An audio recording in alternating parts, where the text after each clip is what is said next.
Hey guys, today in this video I'm going to show you how to fix this error. Your clock is behind. A private connection to that website can't be established because the computer date and time are incorrect. If you get the same error in Windows 7, Windows 8 or Windows 10 or even in Windows 11, so watch the full video till the end. I am Vikas and you are watching VFX Vikas. Before starting this video, like this video and subscribe to my channel. Mostly we get this error when our date and time are not correct. So let's see how you can fix this error in your browser. Now first you need to click on update date and time, and this window will open up here, and you can here click on change date and time and change the date according to your date and time. So I'm going to select the year, it is 2021, and if I click on OK and OK. Now I'm going to restart my browser.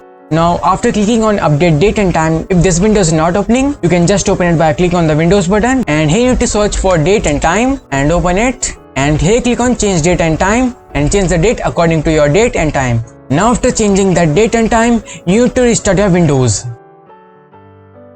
Now after restarting your Windows, again open up your browser and open that website which you want to open. So I'm going to open my website. Now this time I will not get this error. Now as you can see that I have successfully loaded my website and I'm not getting this error right now. Now if I open youtube.com, now this time I will also not get this error. And now as you can see that also YouTube is successfully loaded on my Windows. So hope you guys like this video. If you like my video, don't forget to subscribe channel. Thanks for watching and don't forget to hit the bell icon. If you have any query or question, comment me down below.